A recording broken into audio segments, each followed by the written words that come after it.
안녕하십니까? 열린 요양보호사 교육원 장희영 강사입니다. 이번 시간엔 요양보호 강론, 신체활동 지원에 대한 부분 살펴보겠습니다. 첫 번째 시간으로 섭취 요양보호에 대한 내용 살펴보겠습니다. 지금부터 보실게요. 국가고시 대비 요양보호 강론, 우리 신체활동 지원에 대한 부분 시험에 많이 출제되고 있습니다. 우리 지금부터 살펴보시겠습니다. 섭취 요양보호에 대한 내용인데요. 식사하실 때 어떻게 해야 되는지 섭취 요양보호의 일반적인 원칙 한번 살펴보겠습니다. 식사 습관과 소화 능력을 고려해 주셔야 되고요. 식사 전, 중, 후 모든 과정에서 대상자에 대한 주의를 소홀히 해주시면 안 됩니다. 사례, 구토, 청색증 등 이상이 나타나는지 주의 깊게 관찰해 주시고요. 잘 대처해 주셔야 되는데 대처하는 방법은요. 사례가 걸리셨거나 구토, 청색증이 있을 때는 얼른 보고해 주시고 목에 사례가 걸리셨을 때는 큰 기침을 유도해 주시고 심하게 호흡곤란이 있으실 때는 하임리법을 사용해 주시면 됩니다. 그 부분은 응급에서 또 상세하게 다뤄드리도록 하겠습니다. 자, 스스로 할 수 있는 것은 최대한 스스로 할 수 있게 도와주시는 내용 기억해 주시고요. 2번 노인 영양 상태 관찰에 대한 부분 살펴볼게요. 영양 부족 위험 요인이 몇 가지가 있습니다. 너무 식사를 적게 하신다든지 고령 혹은 급만성 질환인 경우, 약물 사용 연하 곤란인 경우는요, 영양 부족의 위험 요인이 됩니다. 또 하나, 영양 부족의 지표인 경우는 어떤 내용일까요? 이러이러한 경우는 영양 부족임을 알 수 있다 하는 것이 바로 지표죠. 체중이 감소됐다든지, 마르고 약해 보인다든지, 상처 회복에 지연이 있다, 이런 경우는요, 영양 부족의 지표라고 할 수 있습니다. 자, 식의 종류는 크게 4가지를 보시면 되는데요. 일반식은 우리가 그냥 일반적으로 드시는 식사예요. 삼키는데 문제 없으시고 소화 능력도 좋으신 분들이 이렇게 일반식을 하시죠. 잘게 썬 음식은요. 치아가 적지만 삼키는데 문제가 없는 대상자에게 잘게 썰어서 주시는 내용이 잘게 썬 음식입니다. 세 번째로는 갈아서 만든 음식이에요. 잘게 썰어도 잘 못 삼키시는 분들이 있어요. 이런 대상자에게는요. 원래 모양을 알아볼 수 없을 정도로 갈아서 드리는 내용이라고 보시면 되겠고요. 자, 마지막으로 유동식인데요. 수분이 많은 미음 형태의 음식을 삼키기 쉽도록 해서 주시는 내용이에요. 2가지 경구 유동식은요. 입으로 들어가시는 내용입니다. 또 경관 유동식은요. 관을 통해서 들어가는 내용입니다. 경구 유동식은 입을 통해서 들어가시는 형태이기 때문에 입맛을 느끼실 수가 있어요. 그래서 이 본인의 취향에 맞도록 선택을 해주시면 되고요. 경관 유동식은 입맛을 느끼실 수는 없습니다. 그렇지만 이 코를 통해서 위장으로 영양을 공급해 주시는 내용이기 때문에 이렇게 드시더라도 영양은 충분히 공급할 수 있다라고 보시면 되겠습니다. 올바른 식사 자세 한번 볼까요? 식탁의 높이는 대상자의 배꼽 높이 시험에 많이 나오네요. 의자의 높이는 발바닥이 바닥에 꼭 닿도록 해주셔야 안정적으로 식사하십니다. 의자에 앉을 때는요, 안쪽 깊숙이 앉아주시게 해야겠죠. 자, 침대에 걸터 앉은 자세가 있으세요. 이런 자세는 넘어지지 않도록 발이 꼭 바닥에 닿게 해주시고요. 넘어지지 않도록 양옆이나 앞뒤에 쿠션을 꼭 대주셔야 한다라고 기억해 주시면 됩니다. 자, 식사 자세에서 침대 머리를 올린 자세가 있는데요. 가능하면 침상 머리를 올려주셔야 해요. 30에서 60도 기억해 주시고요. 머리를 약간 앞으로 숙이고 턱을 당겨주시면 음식을 삼기가 쉬워지십니다. 자, 편마비 대상자는 시험에 출제 많이 되는 내용입니다. 편마비는 한쪽이 불편하시기 때문에 건강한 쪽이 있고 마비된 쪽이 있으세요. 그래서 건강한 쪽은 밑으로 반드시 기억할게요. 약간 옆으로 누워주시면 되고요. 마비된 쪽은 베개나 쿠션으로 지지 요걸 반드시 기억해 주셔야 합니다. 식사 돕기의 기본 원칙 몇 가지 살펴볼게요. 이것도 예문에 많이 등장하는 내용이 있습니다. 그래서 꼭 살펴주셔야 되고요. 기억해 주셔야 합니다. 식사 전에 몸을 움직이거나 맑은 공기를 마시면 식욕이 증진되세요.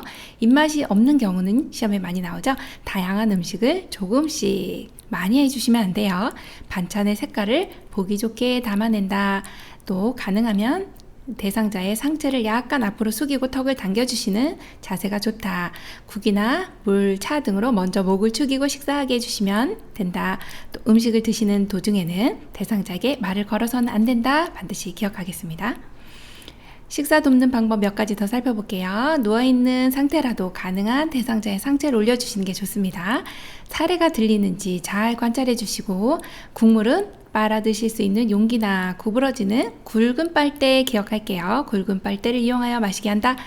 자, 이제 마비가 있으신 분들은요, 마비된 쪽 뺨에 음식 찌꺼기가 남아있는데 잘 모르세요. 그래서 식후에 반드시 구강 관리를 해주셔야 되는 내용 기억해 주시고요. 가능하면 식사 후 30분 정도 앉아 계시게 하는 내용은 경구 영양 경관 영양 동일한 내용으로 봐주시면 됩니다. 자, 경관 영양 돕기 볼게요. 기본 원칙은요, 대상자가 의식이 없어도 식사 시작과 끝을 알려주셔야 합니다.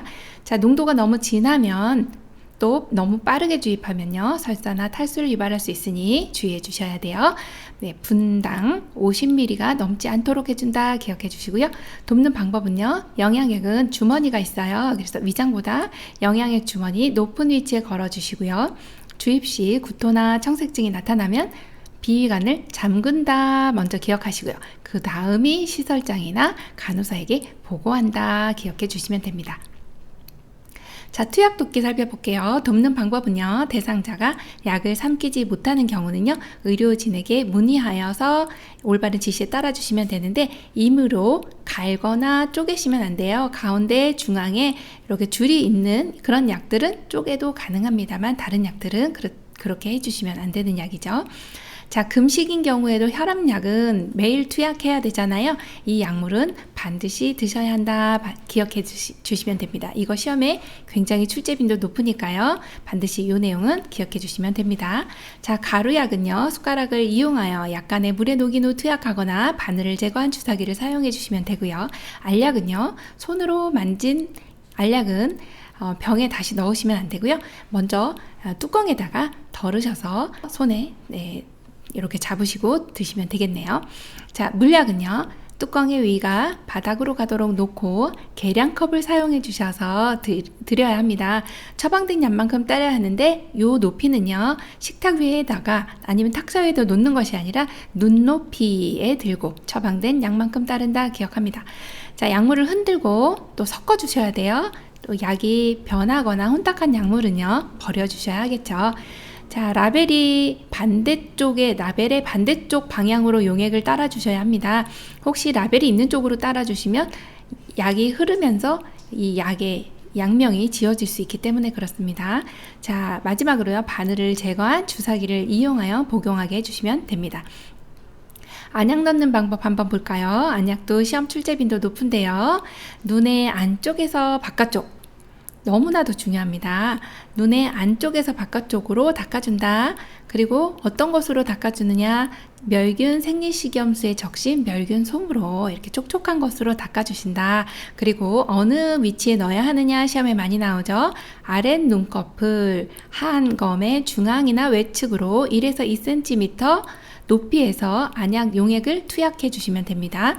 그리고 점적한 후에는 반드시 비루관이라고 하는 코로 흘러내려가는 관이 있어요. 잠시 눌러주셔서 눈에 잘 흡수될 수 있도록 도와주시면 됩니다. 자, 귀약 투여해 볼까요? 치료할 귀를 위쪽으로 두시고 면봉에 용액을 묻혀 귓바퀴와 외이도를 깨끗하게 닦아주시는데요. 귀 속은 아니에요. 이렇게 함정에 걸리시지 마시고요. 자, 귀 속은 아니다. 귓바퀴와 외이도를 깨끗하게 닦는다. 자, 손으로 약병을 따뜻하게 해주시면 돼요. 왜 그럴까요? 물어봅니다. 네, 이 내용은요, 차갑게 하시면 현기증이 나요. 그래서 따뜻하게 한다 기억하시면 되고요. 귓바퀴를 잡아당기는 방향은요, 후상방, 너무 중요합니다. 후상방, 네, 화살표 방향 그림에 있는 내용 기억해 주시고요. 그렇게 잡아당겨서 약물 투여가 쉽도록 약물을 점적해 주시면 되고, 한 5분 정도 누워 계시면 됩니다. 그리고 일어나셔야 되는 상황 같으면 귀에다가 작은 솜을 넣어 주셔서 한 15분 정도 이렇게 꽂아 두시면 되겠어요. 자, 약 보관 한번 볼까요? 주의사항은요, 손이 닿지 않는 곳에 보관해 주시고요. 치매 대상자의 약은요, 가능하면 약상자의 잠금 장치를 반드시 해주시는 게 좋습니다. 자, 알약은 어떻게 보관하는 게 좋을까요? 시험에 많이 나오는데요. 대원칙이 있어요. 햇볕을 피해서, 직사광선을 피해서 서늘진 그늘한 곳에 보관한다. 이 내용 기억해 주시면 되고요. 가루약은요, 변질되기 쉽기 때문에 물기가 없는 숟가락을 사용해서 이 가루약을 주시면 되겠습니다. 자, 시럽제 내용 살펴볼까요? 계량컵에 덜어 드시면 되고요. 용기째 빨아 드시면 침이 들어가서 변질이 되세요. 잘못 따른 약은 반드시 다시 넣으시면 안 되고 버리셔야 합니다. 안약과 귀약은요, 투약 후 입구를 생리식염수를 묻힌 멸균 솜으로 닦아서 상온에 그늘진 곳에 보관해 주시면 됩니다. 섭취 요양보에 대한 공부하셨죠? 네, 수고 많이 하셨고요. 시험 출제빈도 높은 내용이니까요. 잘 숙지하셔서 시험에 많은 도움 되시기 바랍니다. 감사합니다.